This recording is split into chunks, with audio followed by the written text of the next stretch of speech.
Los estereotipos de maldad y bondad femenina fijados por los textos sagrados y la mitología desde los inicios de la sociedad patriarcal se han mantenido prácticamente inmutables hasta el siglo XX y han marcado tanto la vida cotidiana como las relaciones sociales y las leyes que sustentan el patriarcado.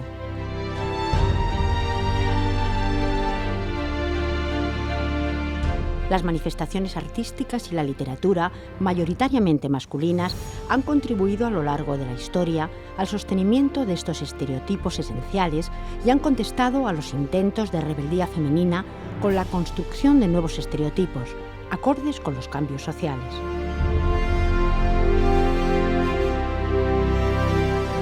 Sin embargo, de un tiempo a esta parte, las mujeres han comenzado a imponer la revisión de estos modelos y el cuestionamiento de los criterios en que se sustentan. Todos los textos fundacionales religiosos, cuando hablan de la mujer por primera vez, ya introducen ese elemento. O sea, la mujer es perversa, la mujer incita al pecado, la mujer tiene una naturaleza maligna. Esto lo vemos en la Biblia perfectamente. La mujer como compañera del hombre, como sometida al hombre y también como castigo. Eva es la causante, por su pecado, de todos los males de la humanidad. En el Génesis se cuenta la historia de la primera mujer para la tradición judeocristiana, Eva, cuyo nombre en hebreo significa madre de los vivientes o dadora de vida. Eva fue creada de una costilla de Adán para servirle de ayuda adecuada, de manera que cuando Dios la lleva ante Adán, éste puede exclamar: «Esta vez sí que es hueso de mis huesos y carne de mi carne».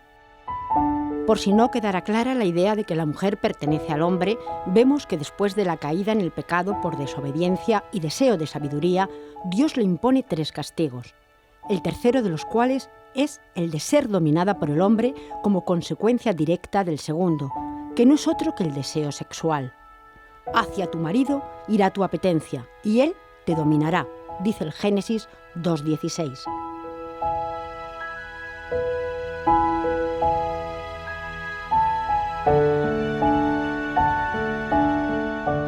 Sin embargo, otras interpretaciones de la Biblia consideran a Lilith como primera mujer de Adán, a quien, según la leyenda, abandonaría voluntariamente al huir del Edén.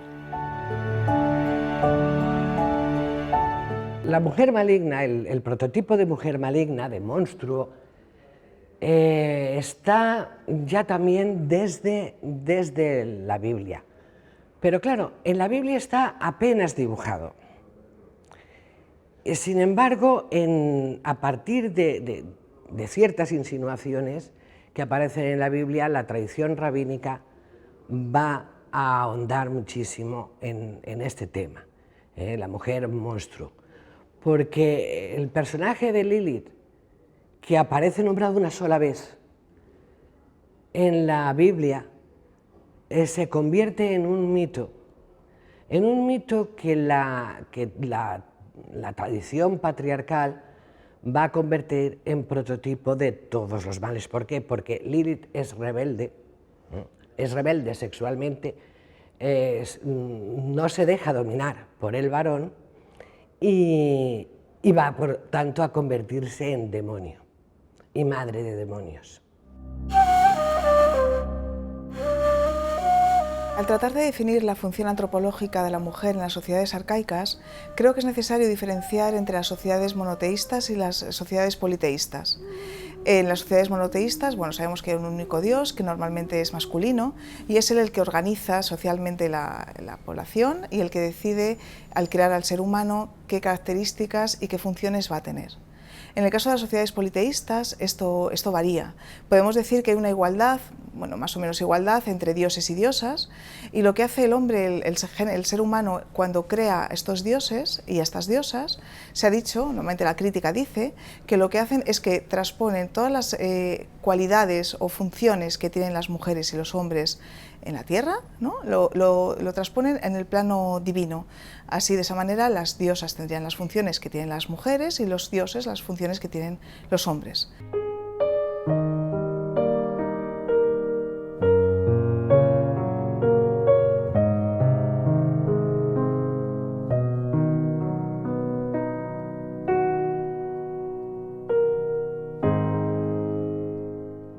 Pero creo que esto es una realidad un poco simplista, un análisis un poco sencillo, si tenemos en cuenta, por ejemplo, por poner un caso, el de la diosa Atenea, que, bueno, entre otras facetas, sabemos que también es la diosa de la guerra, y bueno, la vemos ataviada con casco, con una lanza, cosa que tradicionalmente no es el rol de la mujer. Visto así, si nos fijamos en el resto de, digamos, los roles femeninos que se han hecho para las diosas olímpicas, vemos, por ejemplo, pues el caso de, bueno, de Hera, que es el prototipo, digamos, de la esposa, de la madre. Vemos en cambio a Afrodita, que también tiene un rol femenino en el caso de ser, bueno, ella es la representación del amor sexual, pero vemos otra serie de diosas que rehúyen de alguna manera esta unión sexual. Así, por ejemplo, tenemos a Artemis, que es la diosa de la caza, con lo que eso implica de estar fuera de una sociedad, de estar fuera de los parámetros de la polis, o tenemos a Atenea, la misma Atenea de la que hemos hablado, que en su caso ella también rehúsa este contacto con esa unión sexual, ¿no? Y también es la diosa de las artes, de los oficios y de la guerra, o incluso la propia Hestia, que es la diosa del hogar, pero que también rehúye esta unión sexual. En los textos de la mitología griega encontramos a partir del siglo VII a.C. a Pandora, como la primera mujer de la tierra, creada por Hefesto y Atenea con ayuda de todos los dioses y por orden de Zeus, con la intención de que a través del poder de sus encantos fuese capaz de castigar al género humano. Pandora destapará el día de su boda una vasija, regalo de los dioses, de la que surgirán todos los males que azotarán por siempre a los mortales. Tanto Eva como Pandora son culpables de todos los males que aquejan al género humano. Si bien es cierto que esto es así, también hay no una corriente, sino las mujeres son tratadas de manera positiva, con unas facetas positivas, ya desde Homero hasta la época más tardía.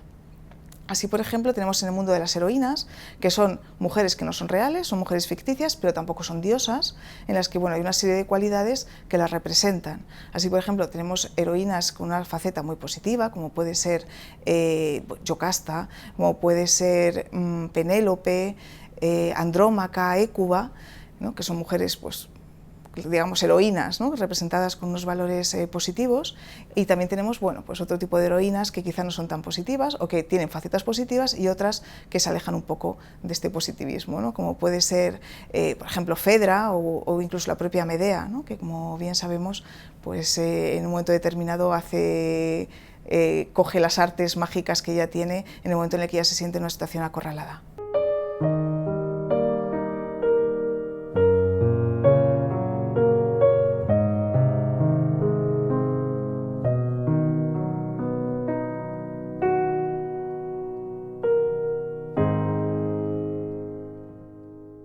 Tenemos que pensar que todos los textos, toda la literatura, está plagada de ejemplos de mujeres que encarnan ese mal. Entonces, realmente nosotros cuando estudiamos un poco nuestra historia literaria, nuestra historia, nos damos cuenta que desde Helena de Troya hasta aquí parece que ha cambiado poco, y que la mujer adúltera es uno de los ejemplos más claros de esta ideología que impregna toda nuestra cultura. En cuanto a las virtudes propias de la naturaleza femenina, son pocas o ninguna, aunque son muchos los textos que se han dedicado a la creación de un modelo de mujer buena o perfecta al que las mujeres están obligadas a llegar por la presión religiosa y social, luchando contra su propia naturaleza perversa. El último texto del libro de los Proverbios, el poema acróstico sobre la mujer perfecta que las iglesias cristianas han recitado durante siglos a las mujeres en la ceremonia de bodas, traza un modelo femenino arquetípico en relación con el hombre que ha prevalecido hasta la actualidad. El papel de María, como sabemos, en los textos evangélicos es mínimo, pero se convierte poco a poco en un mito, en un modelo para las mujeres. la virginidad y la maternidad van a ser los dos atributos fundamentales de la mujer. Entonces, ha de ser virgen, pura y sumisa hasta que llega a ser madre, que seguirá siendo sumisa y cuidadora. Cuidadora, que ya es el papel que le da la Biblia.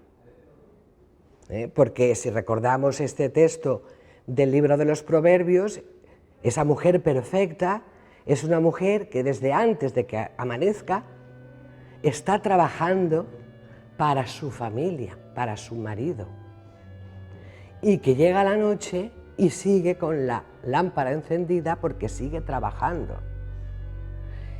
Y todo su trabajo y todo su afán y todo su esfuerzo no va a redundar en su beneficio, sino en el de su marido.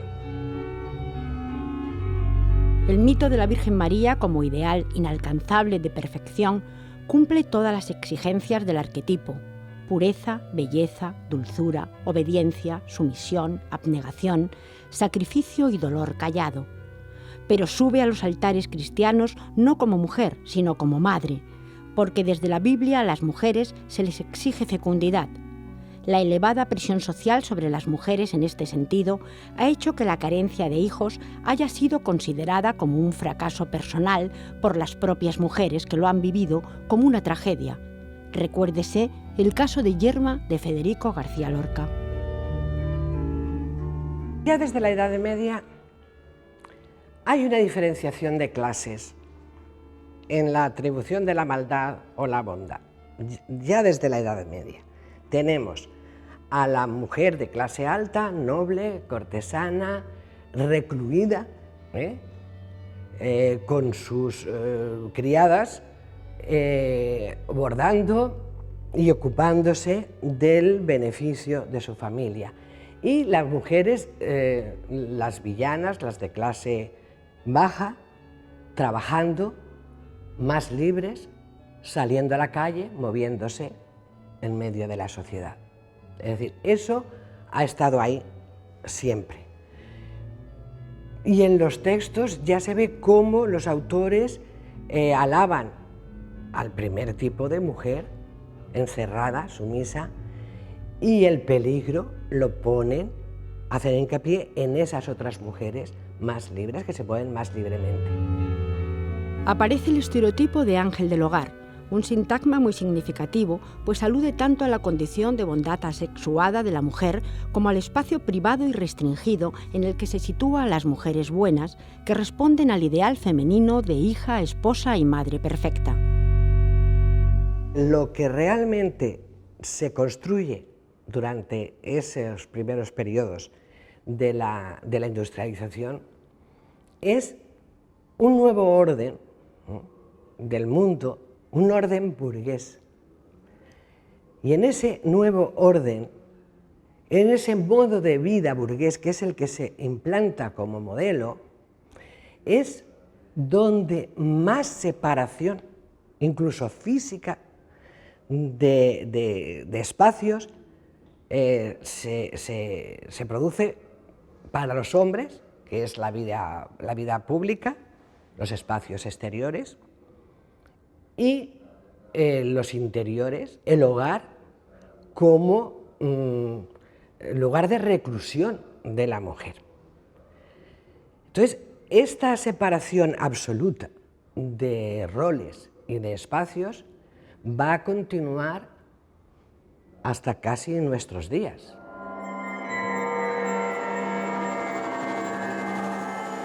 Además de la sexualidad, existe otro ámbito de maldad fuertemente estigmatizado socialmente con respecto a la mujer, el del poder.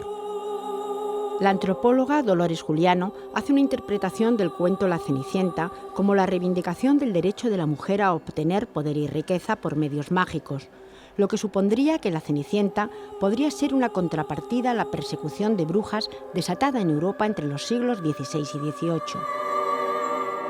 Aquí llegamos a uno de los arquetipos de maldad femenina más fuertes hasta la modernidad, porque la bruja aúna la sexualidad y el poder de la magia, de las fuerzas ocultas que representan la mujer en el imaginario ancestral masculino.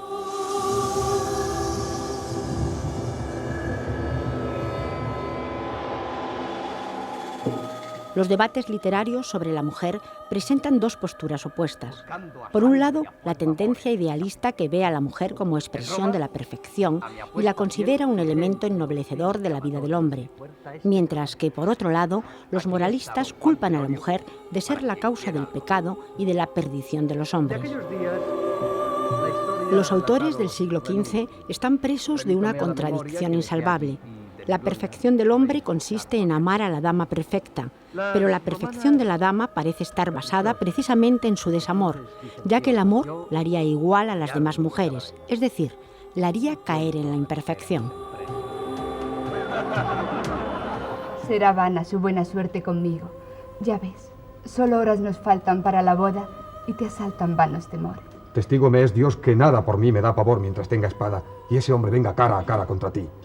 Más como el león audaz y cauteloso y prudente como la astuta serpiente. Bah, duerme, don Luis, en paz, que su audacia y su prudencia nada lograrán de mí, que tengo cifrada en ti la gloria de mi existencia. Por otra parte, en todas las novelas sentimentales del siglo XV observamos ya lo que se convertirá en dogma y obsesión en los siglos XVI y XVII, que la honra de la mujer depende de la opinión que de ella tengan los demás.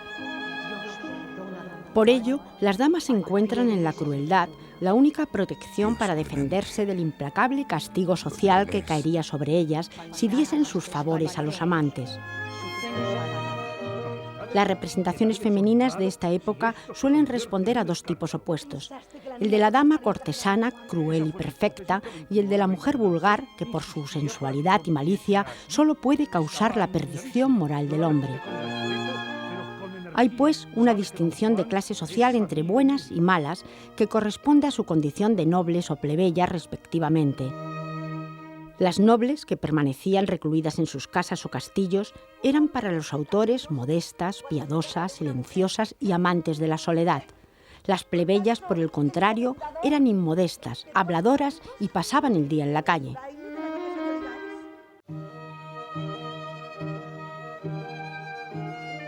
En la época moderna, desde finales del siglo XVIII, durante el romanticismo y mucho más con la consagración de los ideales burgueses que supone la literatura del realismo, se produce una nueva eclosión de los dos estereotipos femeninos, de buenas y malas, fuertemente marcados.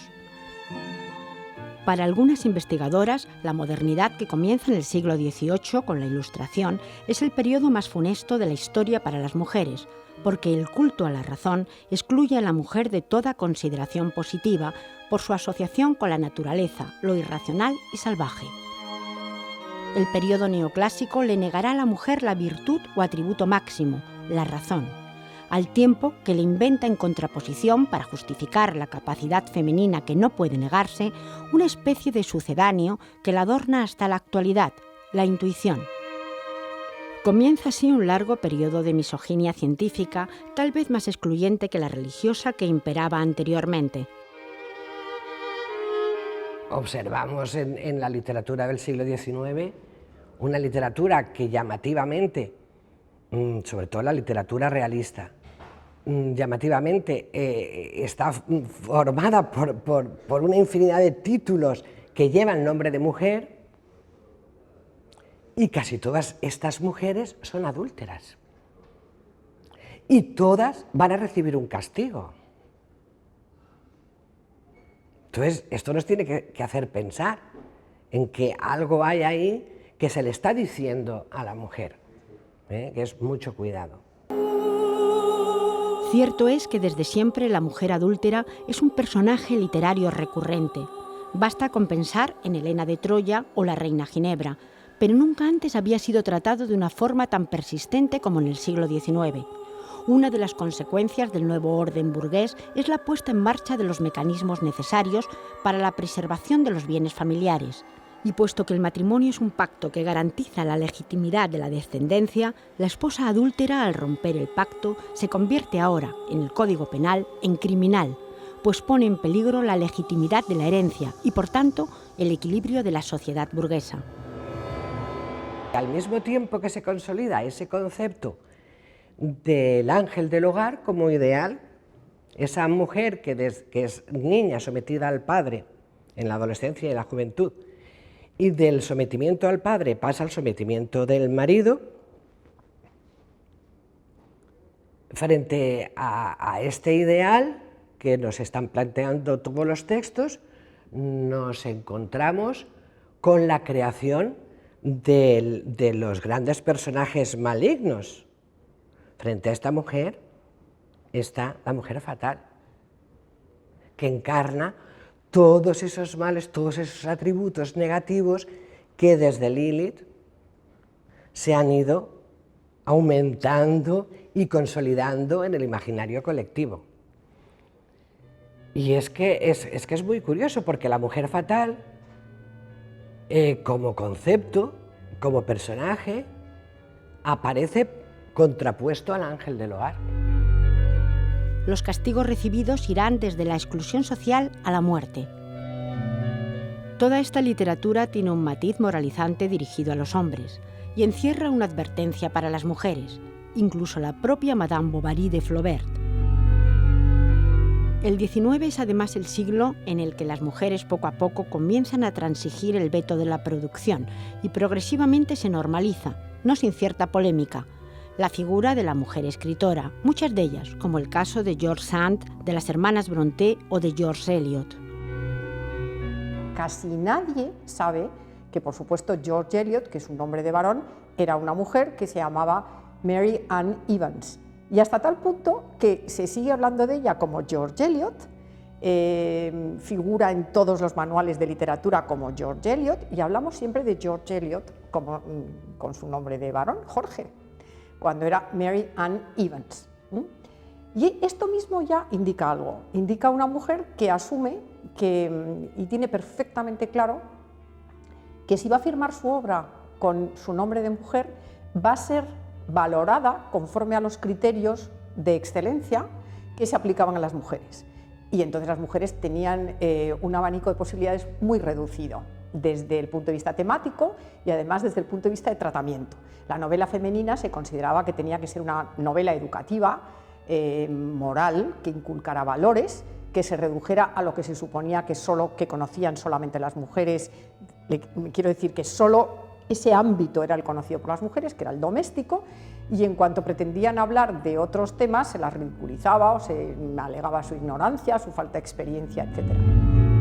El caso de Mary Ann Evans es paradigmático de una mujer atrapada en una época en la que tiene que sortear todos los obstáculos imaginables a la hora ya no solo de publicar, sino cuando de lo que se trata es de llevar una vida pública análoga a la de los hombres. Un ejemplo de los frescos sociales de la época en los que Evans convirtió sus novelas es Middlemarch, un texto que aún hoy sigue siendo considerado como una de las obras maestras de la literatura en lengua inglesa. Y tenemos una protagonista que además es curioso porque, hablando del tema que nos ocupa, ¿no?, de las malas, pues es una mujer interesante, inteligente, con una vida, con un anhelo de sabiduría, un anhelo de conocimiento, un anhelo de reforma social. Es consciente de que como mujer no puede hacer casi nada, es consciente de que su razonamiento es inferior, entre comillas, de que su capacidad es limitada, y entonces busca hacerlo a través de un hombre. Y entonces no se le ocurre cosa mejor que casarse con un hombre que ella piensa que es erudito, que es un erudito consagrado, un hombre que es casi un anciano, que le lleva a ella 30 años, que es un hombre respetado, es una persona mayor, y entonces ella va a ser su ayudante, su amanuense. Claro, obviamente el matrimonio es un fracaso.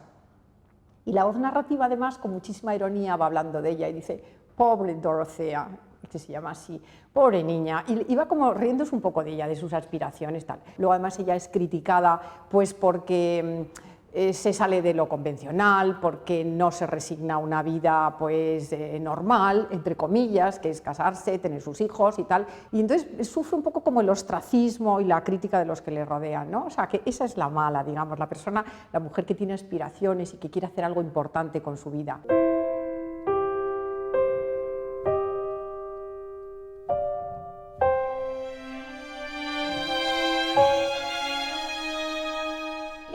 interesante el final, porque el final es feliz, porque bueno, se muere su marido y entonces ella se casa enamorada con una persona joven, pero en este caso es una persona sin fortuna propia, sin recursos. De nuevo vuelve a ser criticada porque ella tendría que haberse casado de una manera que correspondiera con su nivel social, etcétera, y tiene 2 hijos. Y lo interesante es que la voz narrativa, que se supone que es además de un hombre, porque el autor es un varón, pues habla del fracaso trágico, dice así.